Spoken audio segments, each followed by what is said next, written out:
ফিলিস্তিনের ভূমি দখল করে গড়ে ওঠা ইসরায়েলি বসতি আজ ইতিহাসের এক বেদনাদায়ক অধ্যায়। কিন্তু এবার সেই ছায়া যেন ধীরে ধীরে পড়ছে ইউরোপের ছোট্ট দ্বীপরাষ্ট্র সাইপ্রাসে। চলমান আন্তর্জাতিক অস্থিরতা ও মধ্যপ্রাচ্য সংকটের ফাঁকে ইসরায়েলি নাগরিকদের জমি কেনার আগ্রাসী স্রোত দেশটির রাজনৈতিক অঙ্গনে এবং সাধারণ মানুষের মধ্যে গভীর উদ্বেগের জন্ম দিয়েছে।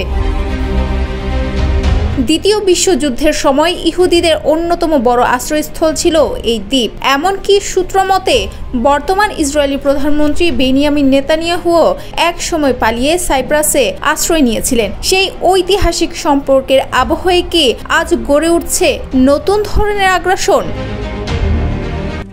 RICL TMX, যুগের পর যুগ স্থাপনা থাকে মজবুত।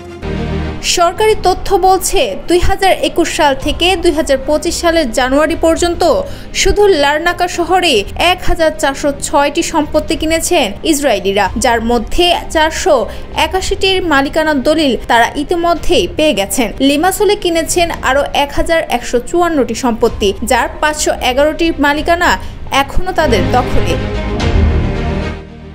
সবচেয়ে উদ্বেগজনক হলো এইসব জায়গায় এখন গড়ে উঠছে গ্যাটেড কমিউনিটি, যেখানকার প্রবেশাধিকার থাকবে শুধু ইসরায়েলিদের জন্য। তৈরি হচ্ছে জায়নবাদী স্কুল ও সিনাগগ। বামপন্থী রাজনৈতিক দল আকেল পার্টি এর বিরুদ্ধে সোচ্চার। দলের শীর্ষ নেতা স্টেফানো সাইবিসি বলেন, প্রশাসন সব জেনেও চুপ রয়েছে। দিন দিন সাইপ্রাসের মাটিতে গড়ে উঠছে এক অভ্যন্তরীণ কলোনি। জানা যায়, ইসরায়েলি নাগরিকরা গোল্ডেন ভিসা প্রক্রিয়া আওতায় এই সম্পত্তি কিনছেন। মাত্র 3 লাখ ইউরো মূল্যের সম্পত্তি বা কোম্পানির শেয়ার কিনলেই ইউরোপীয় ইউনিয়নের সদস্য এই দেশে বসবাসের সুযোগ মিলছে। আকেল পার্টি এই ভিসা নীতির কঠোর সংস্কার ও নজরদারির দাবি জানিয়েছে, বিশেষ করে তৃতীয় বিশ্বের নাগরিকদের ক্ষেত্রে।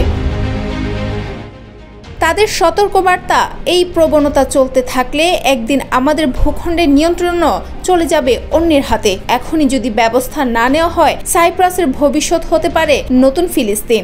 সাধারণ মানুষ থেকে শুরু করে বিশ্লেষকরাও বলছেন, সাইপ্রাসের রিয়েল এস্টেট নয়, এটা ভবিষ্যতের ভূখণ্ড রক্ষার লড়াই।